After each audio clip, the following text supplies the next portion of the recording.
Her husband laughed when his mistress slapped her, but minutes later she began her big revenge. The silence in the penthouse was heavy. It wasn't a peaceful quiet. It was the kind of silence that presses against your ears, the kind that fills a room when two people who used to love each other have become strangers. Veda stood alone in the center of the master dressing room.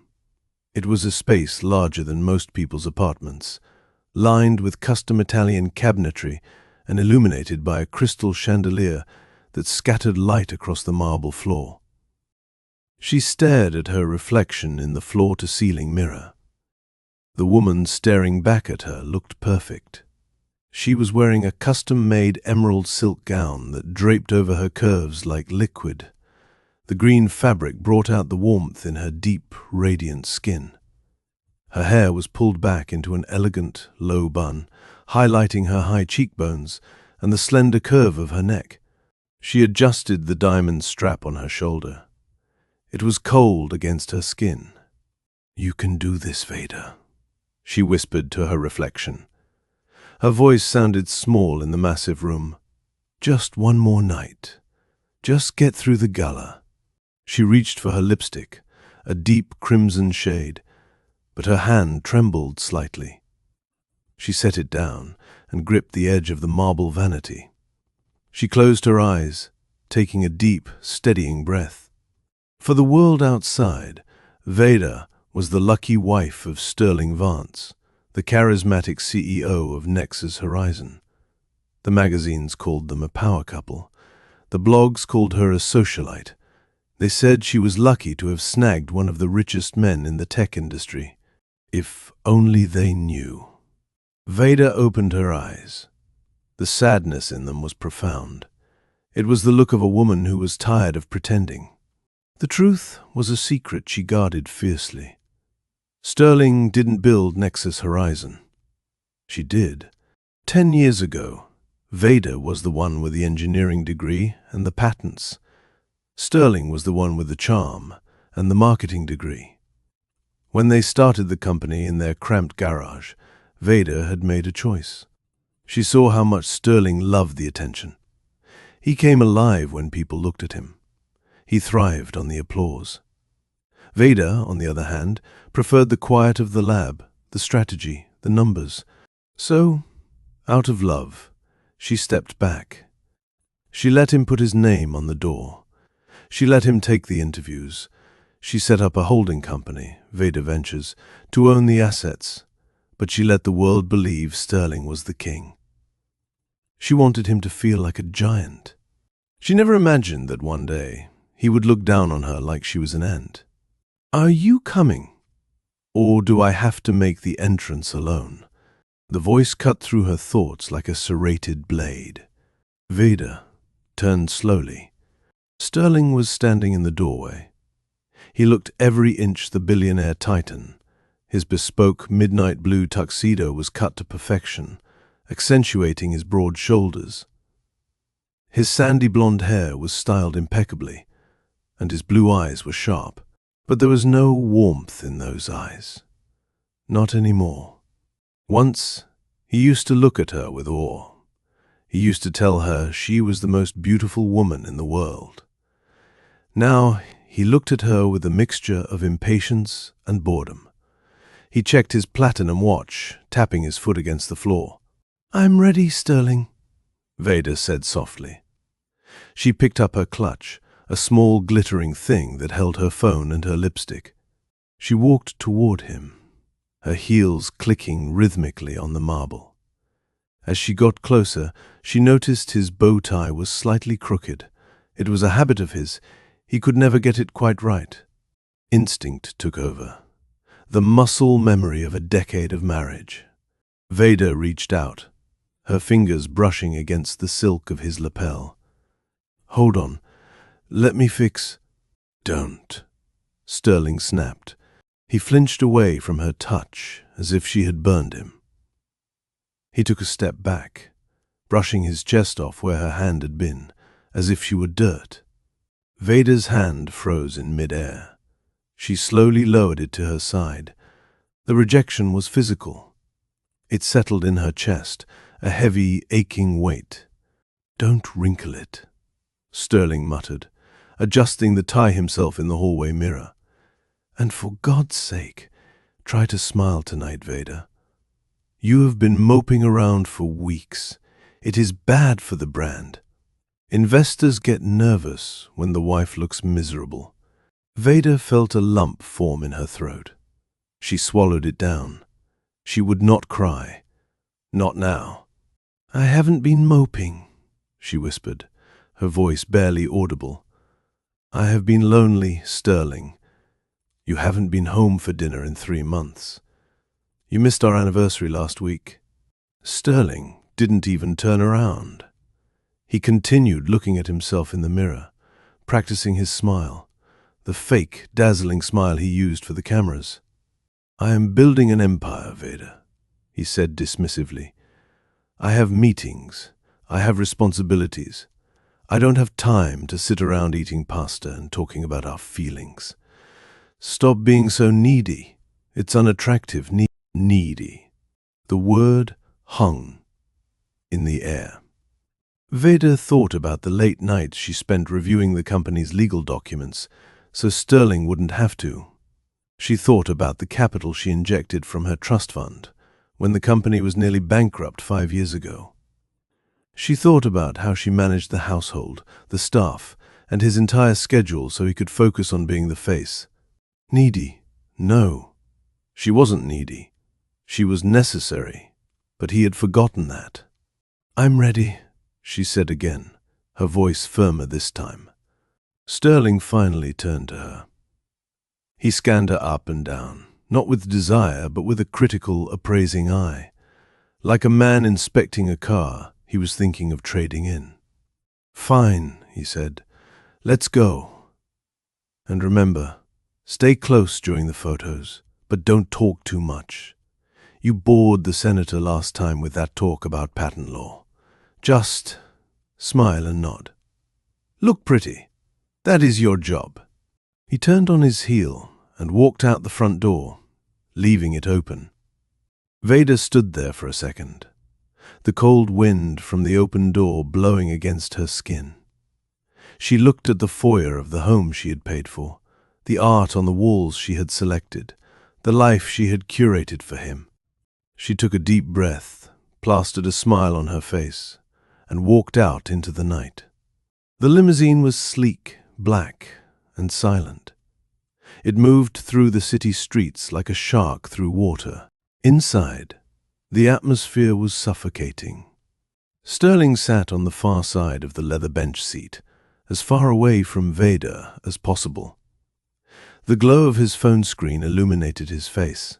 His thumbs moved rapidly, typing out messages. Vader watched him from the corner of her eye. She saw a small smile play on his lips as he read a text. It wasn't the business smile. It was a soft, private smile, the kind of smile he used to give her. Her stomach twisted. She knew who he was texting. She looked out the window, watching the city lights blur past. Rain had started to fall, streaks of water running down the glass like tears. Her mind drifted back to the early days. She remembered a rainy Tuesday, 7 years ago. They were living in a studio apartment that smelled like stale coffee and ambition. They had $20 to their name. Sterling had pulled her into a dance in the middle of the kitchen, humming a jazz tune. "One day, Vader," he had whispered into her hair. "One day, I will give you the world. You won't have to lift a finger. I will treat you like a queen."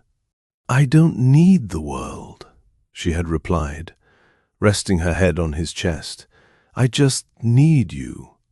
He had held her so tight she felt safe. He was her partner, her best friend. Vader looked back at the man sitting across from her now.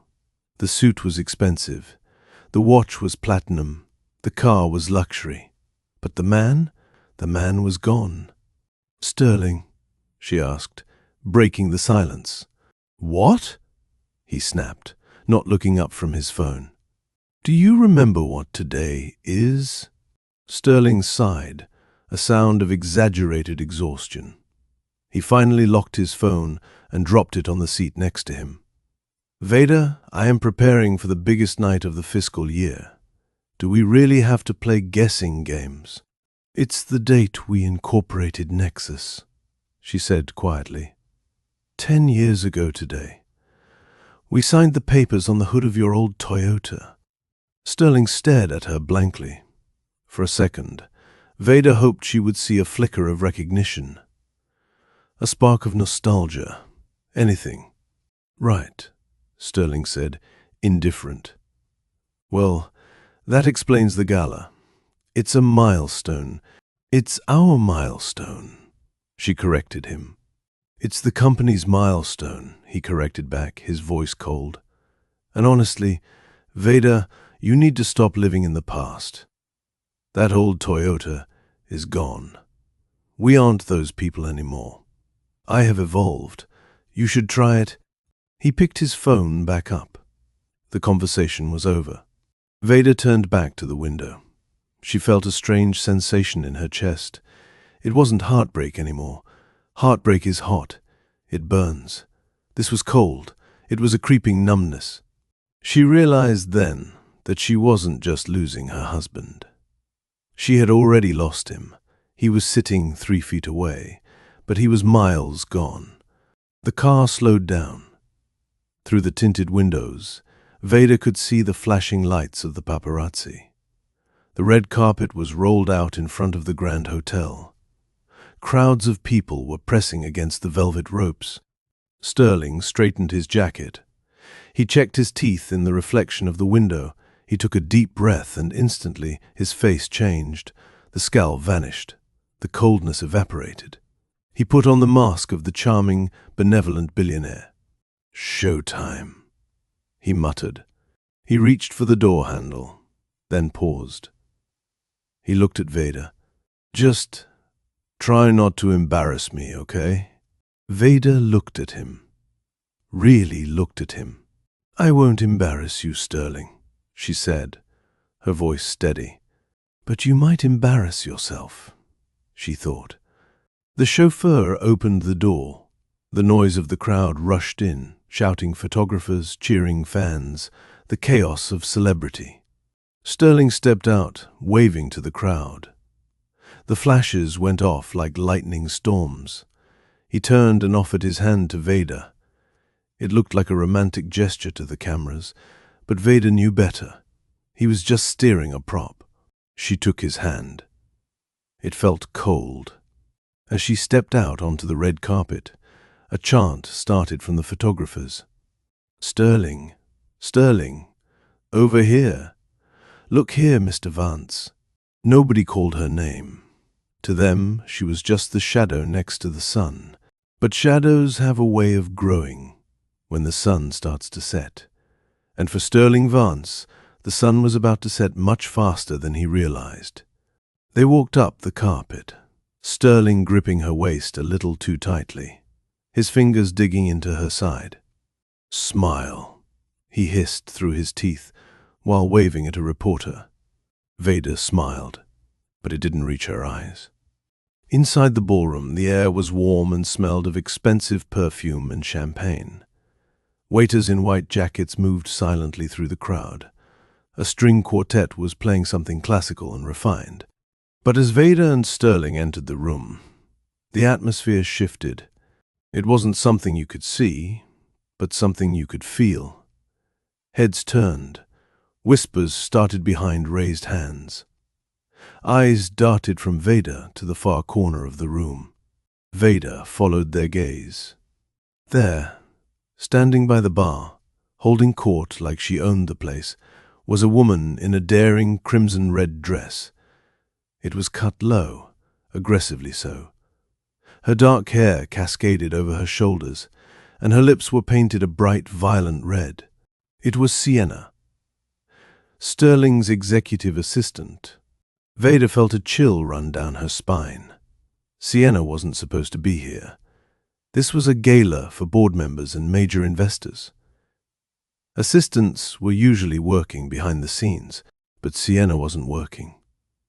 She was hosting. She was laughing loudly, throwing her head back, holding a glass of champagne, and she was looking straight at the entrance, straight at Sterling. Vader felt Sterling's hand loosen on her waist. "I need a drink," he muttered abruptly. He didn't wait for Vader to answer. He didn't offer to get her one. He simply let go of her and began walking. He didn't walk to the bar. He walked straight toward the woman in the red dress. Vader stood alone at the entrance of the ballroom. The power couple had lasted exactly 30 seconds inside the door. She watched as Sterling reached Sienna. She saw Sienna place a hand on his chest, familiar, possessive, intimate. She saw Sterling lean in and whisper something in her ear. Sienna laughed again, a sound that carried across the room. The disrespect was open. It was public. It was a statement. Family. There comes a moment in every person's life when they have to make a choice. You can choose to be a victim, or you can choose to be a warrior. You can let the world walk all over you, or you can decide that enough is enough. Vader took a deep breath. She smoothed the silk of her dress. She lifted her chin. She wasn't going to hide in the bathroom. She wasn't going to run away. She began to walk across the ballroom floor, straight toward the husband who had forgotten her and the mistress who wanted to replace her. The confrontation was coming, and Vader was ready. The distance from the entrance of the ballroom to the bar was perhaps only 50 feet. But to Vader, it felt like 50 miles across a desert of broken glass. As she moved deeper into the room, the noise of the party seemed to dampen around her, creating a strange, isolated bubble. She could feel the eyes of the guests on her. These were people she had known for years, people she had hosted at dinner parties, people whose children's birthdays she had remembered. But tonight, they didn't look at her with friendship. They looked at her with pity, or worse, with morbid curiosity. It was the way you look at a car crash on the side of the highway. You don't want to stare, but you can't look away. She passed by a group of board members. Arthur Penhaligon, the CFO, was there, a man Vader had personally hired because she admired his risk management strategies. "Arthur," Vader said, nodding politely as she passed. Arthur looked up. For a split second, he looked guilty. He swirled his drink, cleared his throat, and quickly turned his back to her, pretending to be engrossed in a conversation with a young intern. "So, as I was saying, the quarterly projections look fantastic." Arthur's voice was loud, too loud. Vader felt a sting in her chest. Coward, she thought. She kept walking. A young woman in a silver sequined dress stepped into her path. It was Chloe, a socialite who had been trying to get into Vader's inner circle for years. "Vader," Chloe chirped, her voice high and brittle. She didn't move out of the way. She blocked the path. "Oh my goodness, I love the dress. Very brave. Green is such a difficult color to pull off at your age, isn't it?" It was a backhanded compliment, wrapped in sugar and dipped in poison. Vader paused. She looked Chloe in the eye. "My age, Chloe. I'm 32. And emerald is the color of prosperity. You might want to try it sometime." Chloe's smile faltered. She stepped aside. Vader didn't wait for a retort. She kept her eyes fixed on the target, the bar, the husband, the mistress. Sterling was surrounded. A tight circle of men in tuxedos and women in couture gowns had formed around him, laughing at his jokes, hanging on his every word. And right next to him, glued to his side, was Sienna. Sienna wasn't just standing there. She was performing. She was leaning against the bar, her red dress slashed high up her thigh, exposing a long expanse of leg. She held her champagne flute by the stem, her fingers manicured into long, sharp talons painted jet black. As Vader approached, she saw Sienna reach out and fix Sterling's pocket square. It was the exact same gesture Vader had tried to do at the house, the gesture Sterling had rejected with disgust. But now he smiled down at Sienna. He looked charmed. "You have such an eye for detail," Sterling said, his voice carrying over the music. "Someone has to look out for you, Sterling," Sienna purred. "You work so hard. You need a woman who understands the pressure." The implication was clear. Vader doesn't understand. The group laughed. It was a cruel, inclusive laugh that solidified their bond and excluded anyone outside the circle. Vader stopped 5 feet away. She didn't barge in. She didn't scream. She simply stood there, waiting to be acknowledged. Her presence was quiet, but it was heavy. Slowly, the people on the edge of the circle noticed her. The laughter died down, rippling into silence like a wave crashing against a wall. The sycophants shuffled their feet, looking awkward.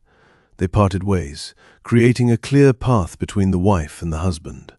Sterling was the last to notice. He was still smiling at Sienna. When the silence stretched too long, he finally looked up. His smile vanished instantly. It was replaced by a look of sheer annoyance. "Vader," he said flatly. "I thought you were mingling." "I was," Vader said. Her voice was calm, but her heart was hammering against her ribs like a trapped bird. "But I have a headache, Sterling. The lights are a bit much. I would like the keys to the car. I'm going to go home." It was a graceful exit. She was giving him an out. She was offering to leave quietly so he could continue his networking. Sterling sighed, rolling his eyes dramatically for his audience. "Of course you have a headache. You always have something, don't you? If it's not a headache, it's exhaustion. If it's not exhaustion, it's loneliness." He turned to the group, spreading his hands. "You see what I deal with? I'm trying to celebrate the biggest night of our company's history, and my wife wants to go home and sleep." A few of the men chuckled darkly, nodding in sympathy. "Poor Sterling," their faces said, "saddled with a boring wife." Sienna took a step forward. She swirled her champagne, the liquid sloshing dangerously close to the rim. She looked Vader up and down, her eyes full of undisguised contempt. "Oh, look who it is," Sienna said, her voice dripping with mock sweetness. "The wife. Sterling was just telling me how you drag down the mood at these things. Honestly, Vader, you look like you're attending a funeral, not a gala." Vader ignored her. She refused to give Sienna the satisfaction of a response. She kept her eyes locked on her husband. "Sterling," Vader said, her voice dropping a degree cooler. "Please, just give me the keys.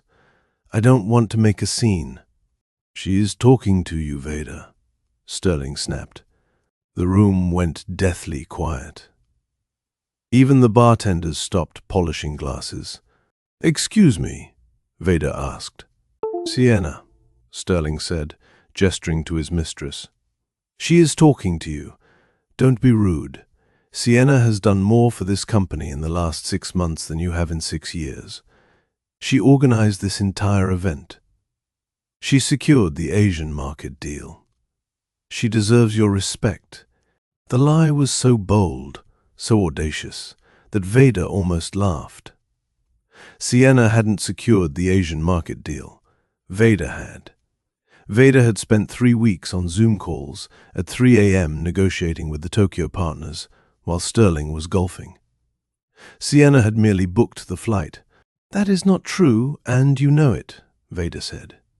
Her voice was low, dangerous. "I built this company, Sterling. I wrote the code. I designed the patents. Do not rewrite history just to impress your assistant." The word assistant was spoken with the precision of a surgeon's scalpel. Sienna's eyes narrowed. She stepped into Vader's personal space. She smelled of overpowering jasmine perfume and stale wine. "You built nothing," Sienna spat. "You are just a washed-up anchor dragging him down." "He wants a divorce, Vader. He has just been too polite to tell you." The word hung in the air. Divorce.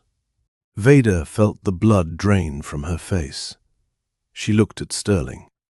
She waited for him to deny it. She waited for him to tell Sienna to shut up, to tell her she was crazy. But Sterling didn't say a word. He just shrugged, looking bored. He took a sip of his drink. "Is that true?" Vader asked. Her voice was barely a whisper. "We were going to discuss it next week," Sterling said casually, as if he were talking about rescheduling a dentist appointment. "I was waiting for the fiscal year to close, but yes, the cat is out of the bag, I suppose." He looked at her with a chilling lack of emotion. "I have outgrown you, Vader. Look at you. You're plain. You're boring. I need someone who matches my energy, someone like Sienna. We are a power couple. You and I? We are just history." Vader stood there, processing the words. 10 years. The garage, the struggle, the late nights, the love letters, all of it dismissed in 10 seconds by a man who was drunk on cheap praise. But then, something strange happened. Vader didn't cry. She didn't scream. She didn't collapse. A strange sense of calm washed over her. It was the clarity of a storm clearing. The heartbreak she had felt in the car, it was gone. The hope, gone. All that was left was cold, hard resolve. "Very well," Vader said. She straightened her spine, standing to her full height. She looked regal. "Then I suppose I have no reason to stay." She turned to leave. She was going to walk away with her head high. She was going to leave them to their champagne and their lies. But Sienna wasn't done. Sienna was drunk on victory. She had won the man. She had humiliated the wife. She wanted blood. "Walk away," Sienna sneered at Vida's back. "That is all you are good at. Walking away while the real women do the work." Vida stopped. She shouldn't turn around. She knew she shouldn't. But the insult to her work ethic, to the blood and sweat she had poured into this company, was too much. Vida turned back slowly. She looked Sienna dead in the eye. "I am walking away," Vida said, her voice carrying through the silent ballroom, "because I do not engage with trash. I take it out." The insult landed like a physical blow. The room gasped. Sienna's face twisted in ugly, distorted rage. The mask of the sophisticated hostess fell away, revealing the insecure, angry woman underneath. Without thinking, without hesitating, Sienna raised her hand. Smack. The sound was sickeningly loud. Sienna struck Vida across the face with everything she had. Her large diamond ring, a gift from Sterling, bought with company money, caught Vida's lip. Vida's head whipped to the side. The force of the blow knocked the breath out of her. Her cheek burned like fire. She tasted the metallic tang of blood in her mouth. For a second, nobody moved. The band stopped playing. The waiters froze. The entire gala seemed to hold its breath. Violence at a black tie event. It was unheard of. It was shocking. Vida stood there, her head turned, her hand slowly coming up to touch her stinging cheek. She was in shock. She waited for the apology. She waited for the security guards to grab Sienna. She waited for her husband to step in and defend her. And then it happened. A sound broke the silence. It wasn't a gasp of horror. It wasn't a shout of anger. It was a chuckle. Veda's eyes widened. She slowly turned her head back to look at her husband. Sterling was laughing. He wasn't covering his mouth. He wasn't trying to hide it. He was looking at his mistress, who was breathing heavily with her hand still raised, and then at his wife, who was bleeding from the lip. And he was grinning. "Feisty," Sterling said, winking at Sienna. "I think she needed that to wake up. God knows she's been sleepwalking through life for years." He laughed again, a deep belly laugh of amusement. "Look at her face, Sienna. You really got her." That laugh. It echoed in Veda's ears. It bounced around her skull. It was the funeral dirge of their marriage. In that split second, the last ember of love in Veda's heart, the tiny spark she had been protecting, hoping it would reignite, turned into cold, grey ash. She looked at Sterling, really looked at him, and she realized he wasn't a titan. He wasn't a king. He was a small, cruel boy in a rented tuxedo. He laughed because he thought she was powerless. He laughed because he thought she had no options. He laughed because he thought he held the checkbook. Veda slowly lowered her hand from her cheek. She looked at the blood on her fingertips. She didn't scream. She didn't lunge. She simply straightened her spine. She adjusted the strap of her emerald dress. She looked like a queen staring down a peasant who had thrown mud at her hem. She reached into her clutch and pulled out her phone. "What are you doing?" Sienna mocked, her voice shrill, feeling empowered by Sterling's laughter. "Calling your mommy. Going to cry to your daddy." Veda unlocked her screen.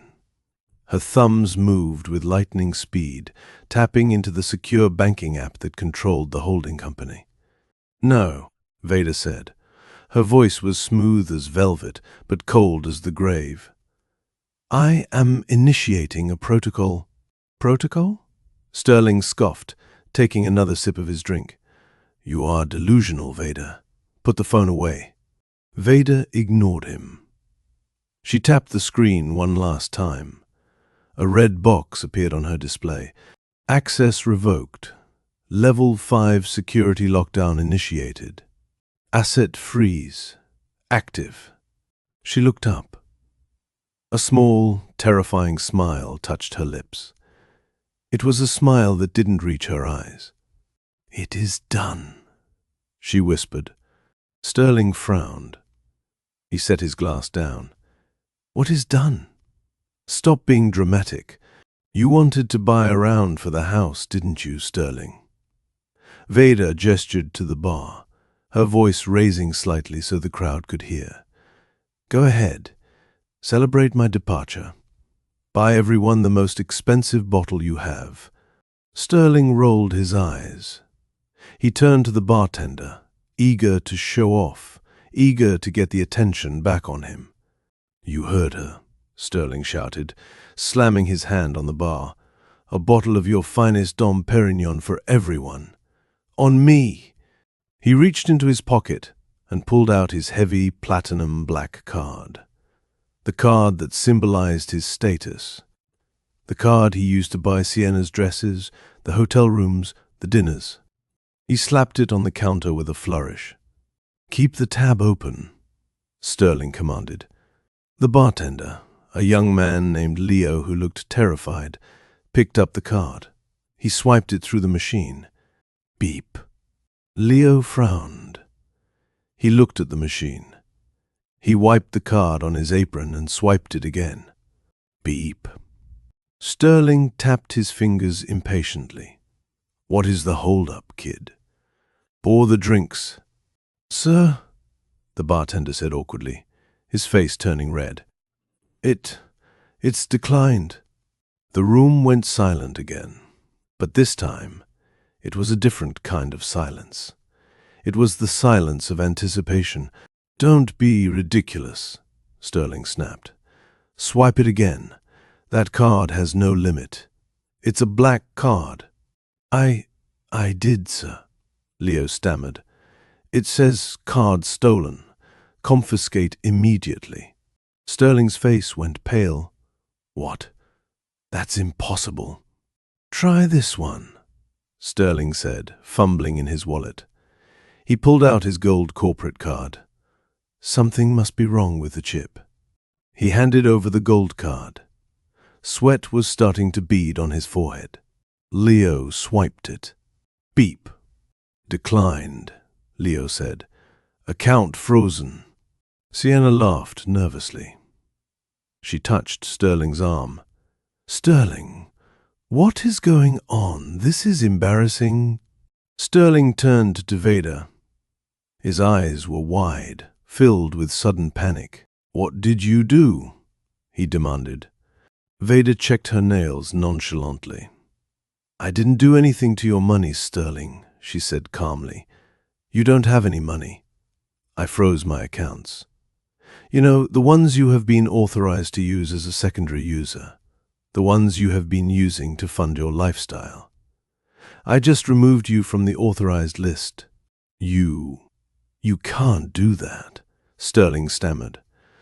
The company is mine, Vader finished. Her voice rang out like a bell. The house, mine. The cars, leased under the company name, which is mine. Even the tuxedo you are wearing was paid for by the joint account, which I just closed. She took a step closer to him. You laughed when she slapped me, Vader whispered, leaning in so only he could hear the death knell of his life. Remember that laugh, Sterling. It cost you everything. The silence in the ballroom was absolute. It was the kind of silence usually reserved for the aftermath of a disaster. In a way, it was. A social disaster. A financial disaster. A marital disaster. Sterling stood frozen at the bar, his hand still hovering over his rejected credit cards. His face was a mixture of confusion and dawning horror. He looked like a man who had stepped off a curb and found himself falling into a canyon. You are lying, Sterling whispered, his voice cracking. He looked around at the guests, forcing a weak chuckle. She is joking. My wife has a very dark sense of humor. It's a prank. He looked back at Vader, his eyes pleading with her to play along, to save face. Tell them it is a prank, Vader, he hissed. Vader didn't blink. She took a slow step forward, her heels clicking on the polished floor. Do you know why I named the holding company Vader Ventures, Sterling? She asked quietly. I don't care about the name, Sterling shouted, losing his composure. Fix the cards. I have the board of directors watching me. I named it that because I wanted there to be no confusion about who the architect was, Vader continued, ignoring his outburst. You see, Sterling, when you were busy picking out the office furniture and posing for Forbes, I was writing the bylaws. I was structuring the asset protection trusts. She held up her phone. The screen was still glowing red with the lockdown notification. Clause 14, Section B of the company charter, Vader recited from memory. In the event of gross misconduct or actions that threaten the reputation of the primary shareholder, that's me, reserves the right to freeze all discretionary spending and suspend executive privileges immediately. Executive privileges? Sienna stepped in, her voice trembling with indignation. You can't suspend him. He is the CEO. Vader turned her gaze to Sienna. It was a look of profound pity. He is an employee, Sienna. Just like you. The only difference is his contract has a morality clause. And public adultery, Vader gestured vaguely between the two of them. That is a breach of contract. Sterling grabbed the bar counter for support. The color had drained from his face entirely. You can't do this, he muttered. The house, the accounts. The house is in the trust, Vader said calmly. The trust is controlled by me. The accounts are joint, but the primary signator is me. I just moved the funds to a secure offshore holding about 3 minutes ago.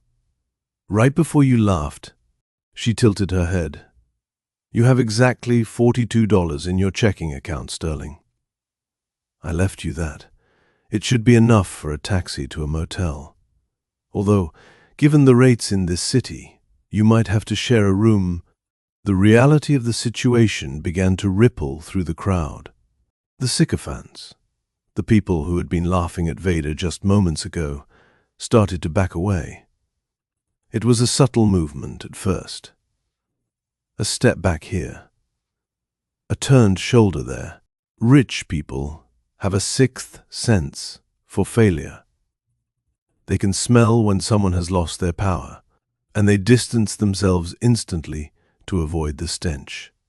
I need to make a call, Arthur, the CFO muttered. He pulled out his phone and walked away from Sterling, not making eye contact. I think our car is here, Chloe said to her husband, grabbing his arm and pulling him toward the exit. Sterling watched them go. He watched his kingdom dissolve in real time. He turned to the bartender, Leo. Give me the card back, Sterling demanded, his voice aggressive now. I will go to the bank in the morning and sort this mess out. Leo shook his head slowly. He looked apologetic, but firm. I can't, sir. The machine's instructions were clear. Confiscate immediately. If I give it back, I lose my merchant license. I'm sorry. Leo dropped the platinum black card into a secure slot under the register. It was gone. Sterling looked at his empty hand. He looked at the bottle of Dom Perignon that remained corked behind the bar. Then he turned to Sienna. Do you have your card? Sterling asked, desperation creeping into his voice. Just pay for the round. I will pay you back tomorrow. Triple. I promise. Sienna looked at Sterling. Then she looked at Vader, standing tall and immaculate in her green dress. Then she looked back at Sterling, sweating and frantic. The calculation in Sienna's eyes was visible. She wasn't in love with Sterling Vance, the man. She was in love with Sterling Vance, the CEO. She was in love with the access, the gifts, the power. Without the black card, Sterling was just a cheating husband with a bad temper. I left my purse in the coat check, Sienna lied smoothly. She took a step back. And honestly, Sterling, this is a lot of drama. I didn't sign up for this. Didn't sign up for this. Sterling looked shocked. You are the one who slapped her. Because you let her insult me, Sienna shouted back. Fix your mess, Sterling. Call me when you have your money back. She turned and marched away, her red dress flowing behind her, leaving Sterling standing alone at the bar. Family. Let's pause here for a second. Have you ever noticed how quickly friends disappear when the money runs out? Or how quickly a partner leaves when things get tough? Vader just exposed the truth. Sterling's power was an illusion, and his relationships were transactional. It takes a lot of courage to pull the plug on a life you spent 10 years building. If you are rooting for Vader right now, if you are cheering for her taking her power back, go ahead and hit that like button. Let's get this story to 5,000 likes for every woman who stood up for herself. Now, let's see how Vader makes her exit, because she is about to meet someone who sees her true value. Vader watched Sienna storm off. She watched Sterling slump against the bar, defeated. She felt a strange lightness in her chest. The heavy cloak of obligation she had worn for years had vanished. She didn't have to fix this. She didn't have to smooth it over. It wasn't her problem anymore. Goodbye, Sterling, she whispered. She turned around, intending to head for the grand exit doors. Her vision was slightly blurry, not from tears, but from the adrenaline crash. Her cheek was throbbing violently now.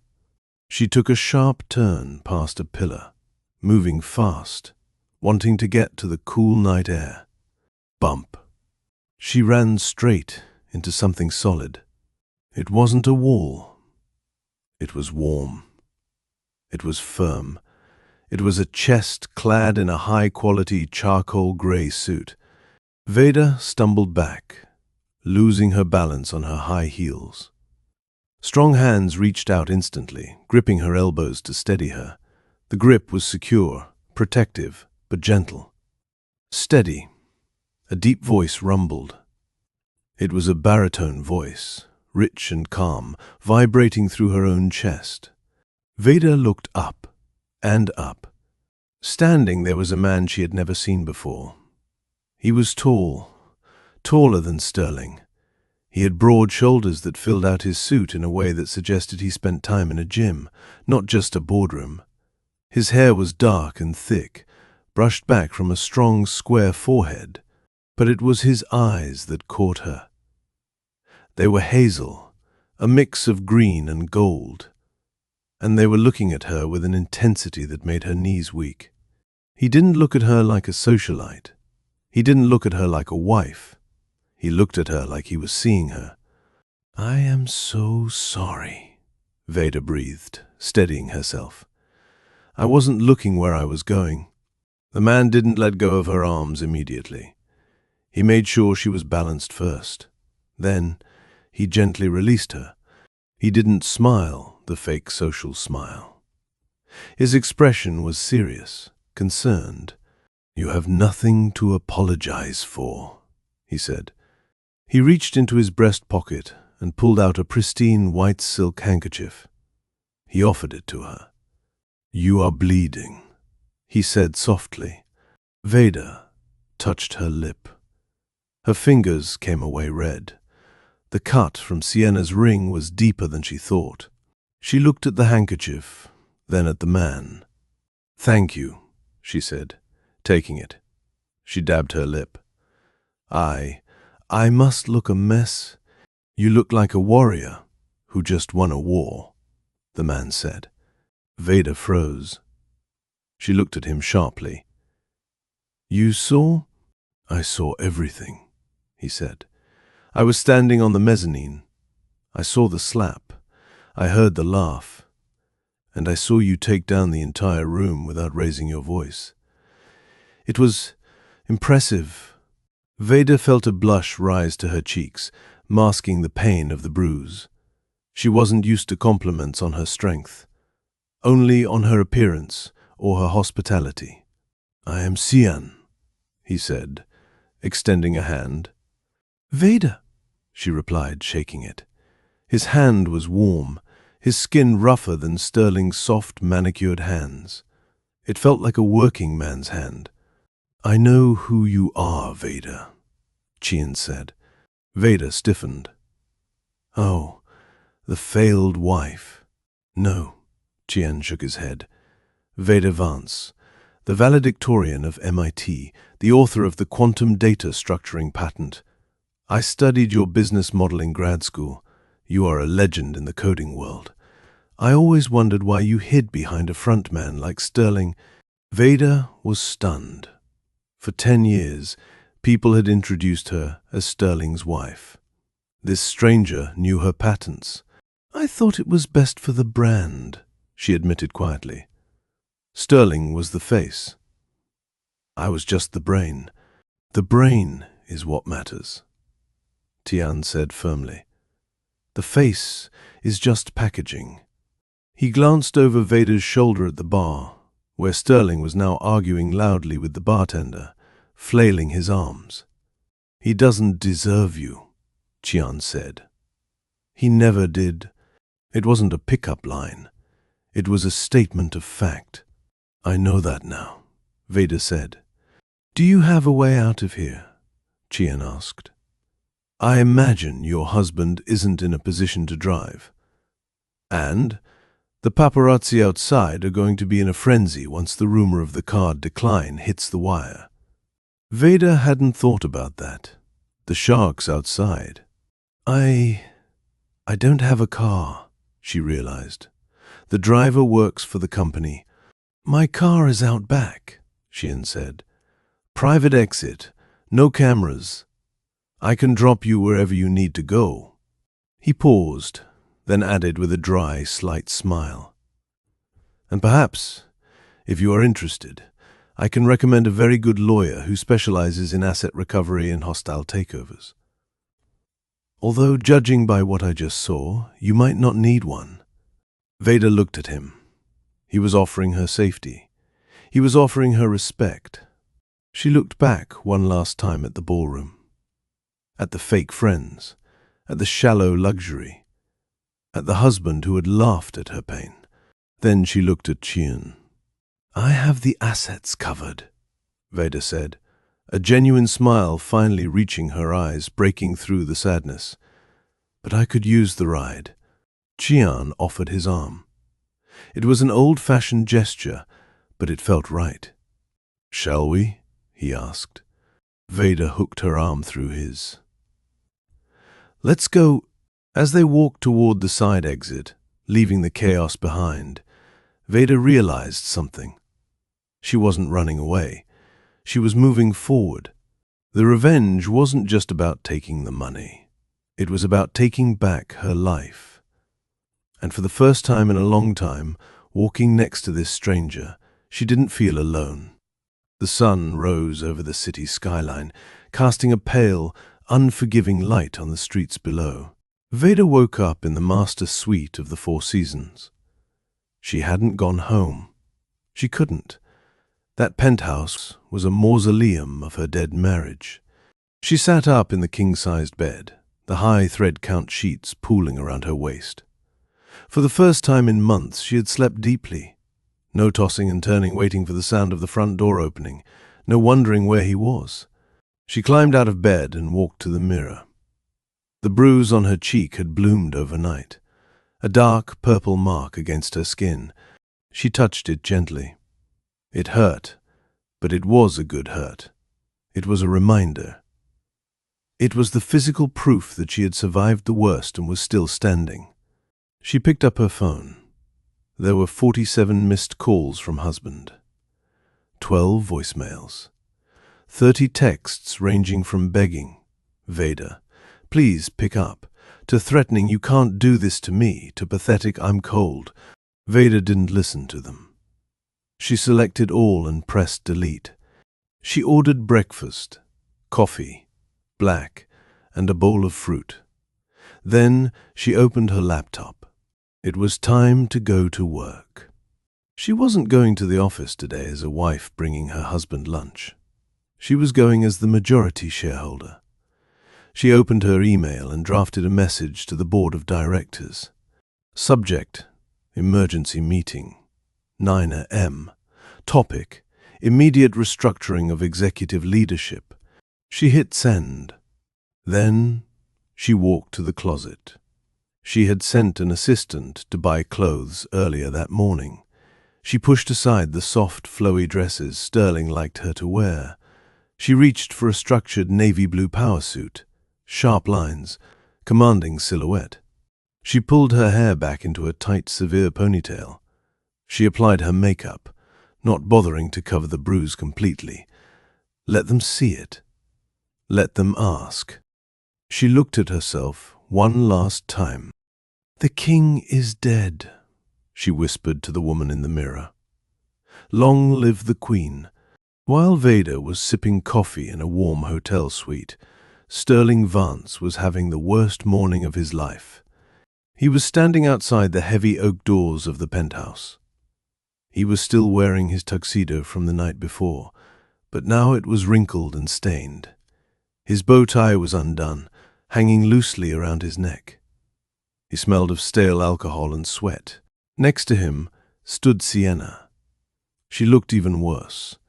Her red dress was torn at the hem from catching it on a taxi door.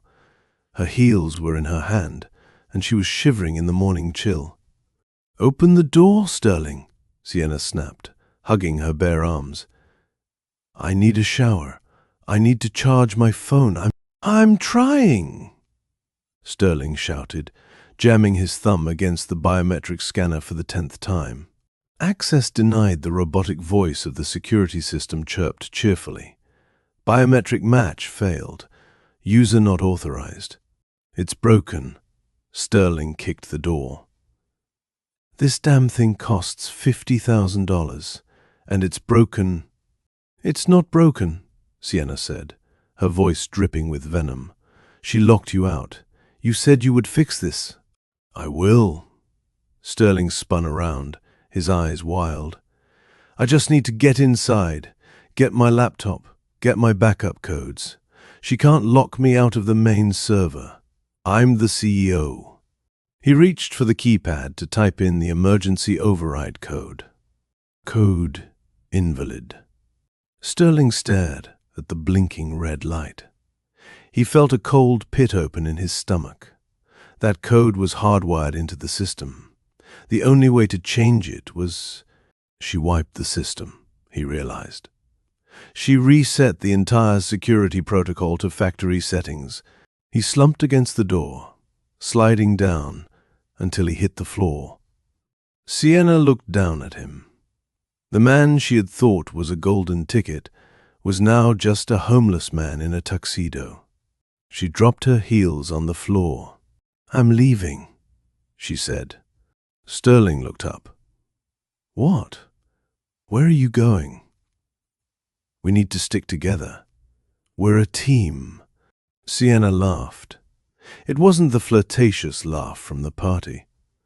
It was a cold, hard sound. A team? She scoffed. Sterling, look at you. You have nothing. You can't even get into your own house. You can't buy me a drink. You can't even pay for a cab. It's temporary, Sterling pleaded, scrambling to his feet. Once I get to the office, once I talk to the lawyers...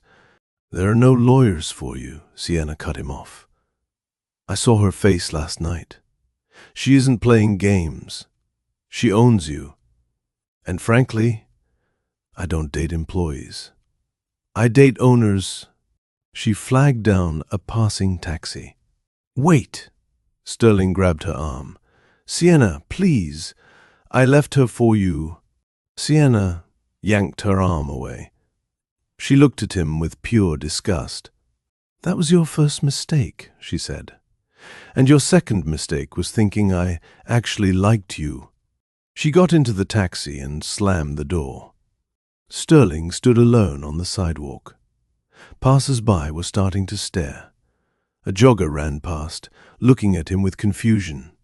Sterling Vance, the titan of tech, was locked out, broke, and abandoned, and the day had only just begun. The conference room at Nexus Horizon was soundproof, glass-walled, and intimidating. 12 men and women in expensive suits sat around the long mahogany table. They were the board of directors. Usually they spent these meetings joking about golf scores and checking their stocks. Today, the room was silent. Arthur, the CFO, was wiping sweat from his upper lip. He kept checking his watch. Where is Sterling? One of the board members asked. He's 20 minutes late. Sterling won't be joining us, a voice said from the doorway. Every head turned. Vader walked in. She didn't walk in like a wife, bringing cookies. She walked in like a general entering a war room. She carried a leather portfolio under one arm. Her heels struck the floor with authority. She walked straight to the head of the table, Sterling's chair. She didn't ask for permission. She pulled the chair out and sat down. The board members exchanged confused glances. Vader, Arthur asked nervously.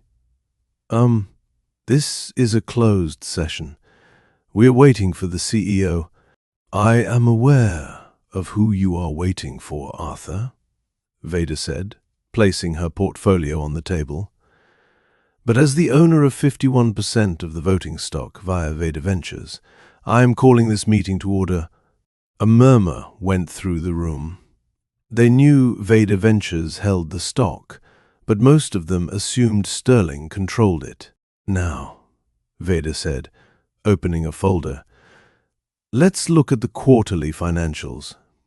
Specifically, the miscellaneous entertainment budget. She slid a packet of papers down the table. Arthur turned pale. He knew what was in those papers. We have identified, Vader said, her voice clear and precise. Over $2 million in unauthorized spending over the last 18 months. Private jets to Cabo, jewelry purchases from Cartier, 5-star hotel suites booked under the name Sienna Miller. The board members gasped. They flipped through the papers. The evidence was undeniable. Receipts, dates, timestamps. This is embezzlement, a board member whispered. Correct, Vader said. And it was authorized by your CEO, Sterling Vance. Bang! The glass doors of the conference room flew open. Sterling burst in. He was out of breath. He had clearly run part of the way. His hair was wild, his eyes bloodshot. He looked like a madman. Stop! Sterling shouted, pointing a shaking finger at Vader. Don't listen to her. She's crazy. She's trying to steal the company. The board members looked at Sterling, then at the receipts in front of them, then back at Sterling. The contrast was stark. Vader looked like a leader. Sterling looked like a liability. Sit down, Sterling, Vader said calmly. I will not sit down, Sterling screamed. He lunged toward the table. This is my company. I built this. You are nothing. You are just a jealous housewife. He grabbed the back of a chair, his knuckles white. Security, Vader said into the intercom on the table. Please come to the main conference room. You can't fire me, Sterling yelled, looking around the room for support. Arthur, tell her we are a team. Arthur looked down at his papers. Sterling, he said quietly, the numbers, they don't lie. You used company funds for personal affairs. Everyone does it, Sterling argued. It's a perk. It is theft, Vader corrected him. 2 large security guards entered the room. They were men Sterling had walked past every day for 10 years without ever learning their names. Mr. Vance, the lead guard said, stepping forward. We need you to vacate the premises. Sterling looked at the guards. He looked at the board members, who were all avoiding his gaze. He looked at Vader. She was sitting at the head of the table, perfectly composed. She looked at him not with anger, but with a total lack of interest. Vader, Sterling's voice broke. He sounded small now. Vader, baby, don't do this. We can talk. We can fix this. I love you. The room went silent. Everyone waited for Vader's reaction. Vader stood up slowly. She leaned over the table, looking him dead in the eye. You don't love me, Sterling, she said softly. You love the lifestyle I gave you, and now I'm taking it back. She pointed to the door. Get him out of here. The guards grabbed Sterling by the arms. He didn't fight. All the fight had left him. He let them drag him out, his expensive shoes dragging on the carpet. As the doors closed behind him, Vader sat back down. She took a deep breath. She smoothed her skirt. Now, she said to the stunned room, let's discuss the future of Nexus Horizon. An hour later, the meeting was adjourned. Vader had appointed an interim CEO and set up a forensic audit of the accounts. She walked out of the conference room, her head high. Her adrenaline was fading and exhaustion was starting to creep in. She walked toward the elevator. Vader, she turned. Standing in the lobby, leaning against a pillar, was Tian. He was wearing a fresh suit, navy blue to match hers. He held 2 coffees in his hands. Veda's shoulders relaxed instantly. She hadn't realized how tense she was until she saw him. "I didn't think you would be here," she said, walking toward him. "I had a feeling you might need a caffeine fix after executing a hostile takeover." Tian smiled, handing her a cup. "Black, no sugar, right?" "How did you know?" Veda asked, taking the cup. The warmth seeped into her cold hands. "I pay attention," Tian said. He looked at the elevator where Sterling had just been escorted down. "Is it done?" he asked. "It's done," Veda nodded. "He is gone.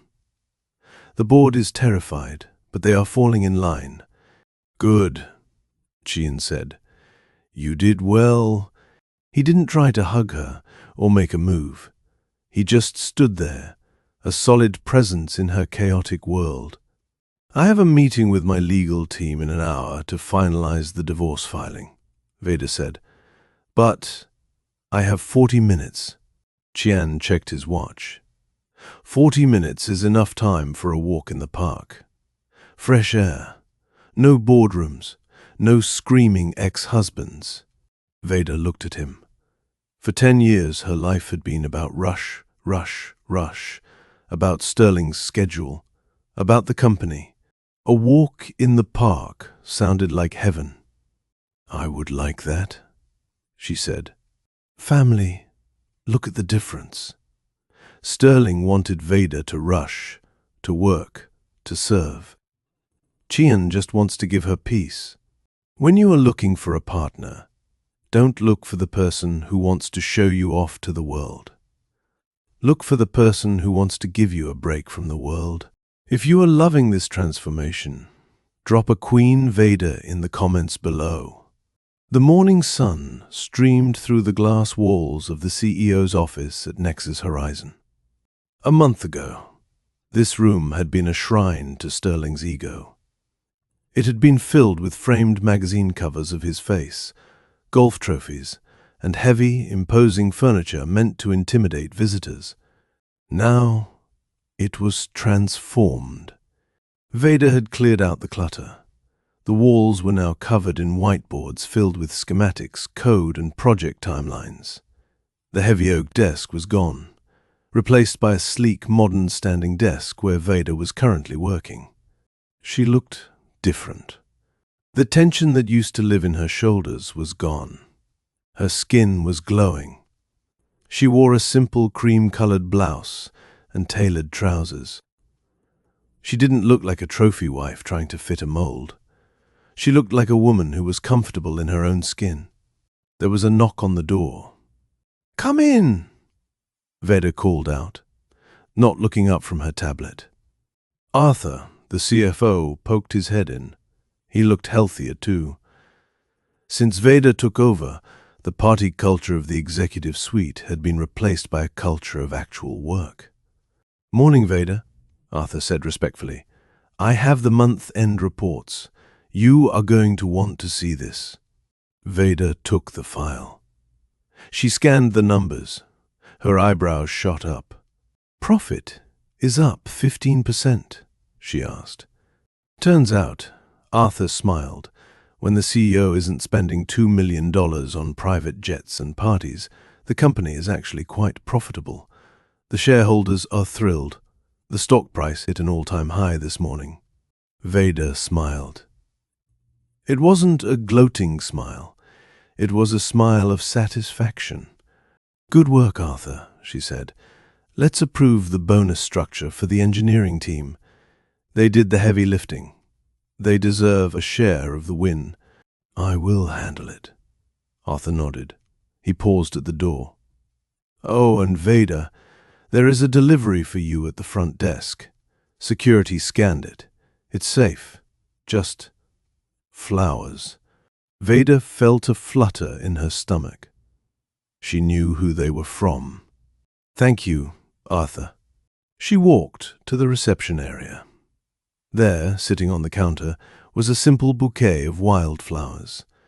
No expensive roses, no flashy arrangement. Just daisies, lavender, and sunflowers tied with twine. There was a card.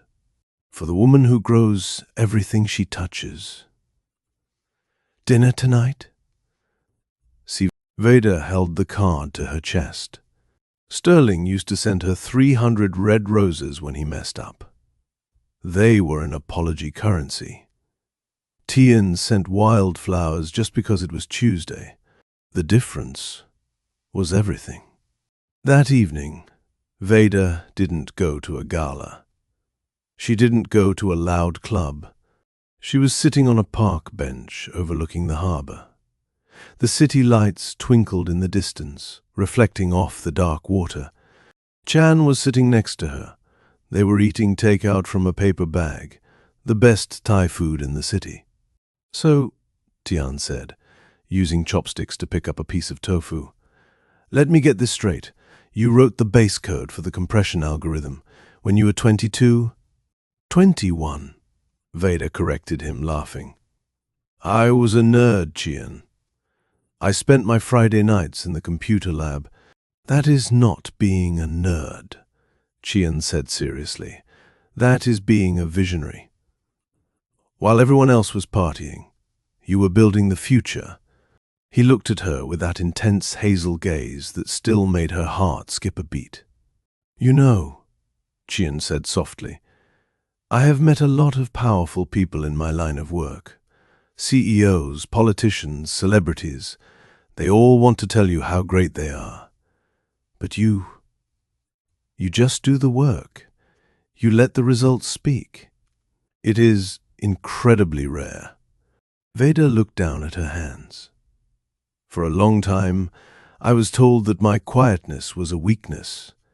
Sterling used to say I was boring, because I didn't want to dance on tables. Tian reached out and took her hand. His grip was warm and solid. Noise isn't power, Veda, he said. The ocean is silent at its deepest point, but it can crush a submarine. You are the ocean. Sterling was just a jet ski making noise on the surface. Veda laughed, a true bubbling sound of joy. A jet ski? That is the best description of him I have ever heard. They sat in comfortable silence for a moment. I have a question, Veda said. Why me? You could have anyone. Why the divorcee with the baggage? Tian squeezed her hand. Because, Veda, I am not looking for a passenger. I am looking for a partner. Someone who knows what it means to build something. Someone who knows the value of loyalty. And when I saw you stand up in that ballroom, I saw a woman with a backbone of steel. That is the only kind of woman I want standing next to me. He leaned in closer. The air between them crackled with electricity. Besides, he whispered, you are the most beautiful woman I have ever seen. Veda leaned in too. She closed her eyes, ready for the kiss. Veda? The voice cracked like a whip, shattering the moment. Veda froze. She knew that voice, but it sounded different. Broken, rough. She opened her eyes and turned around. Standing on the pathway behind the bench was Sterling. If Veda looked like a queen, Sterling looked like a pauper.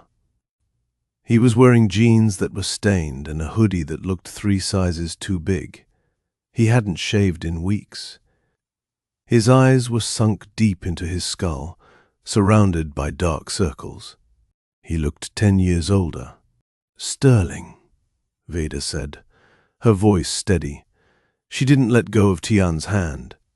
Tian shifted instantly. He didn't stand up aggressively, but his body tensed, ready to spring if needed. He positioned his shoulder slightly in front of Veda, a human shield. I saw you from the street, Sterling stammered. He looked at the takeout food. He looked at Shan's hand holding Veda's. A flash of pain crossed his face. You look happy. I am, Vader said simply. I'm not, Sterling said. A tear leaked out of his eye. Vader, I'm living in a studio apartment in the garment district. It has roaches. I can't get a job. No one will hire me. The board blacklisted me. You blacklisted yourself, Sterling, Vader said.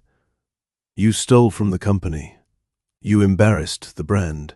Actions have consequences. I know, Sterling cried out. He took a step forward. I know I messed up, okay? I was stupid. Sienna, she was nothing. She left me the second the cards stopped working. She was a gold digger. We know what she was, Vader said. The problem, Sterling, is that you didn't know what I was. Sterling fell to his knees, right there on the dirty pavement of the park path. Please, Vader, he begged. Take me back. Not as the CEO, just as your husband. I miss you. I miss us. I miss the way you took care of me. Vader looked at the man on his knees. She waited for the anger. She waited for the satisfaction.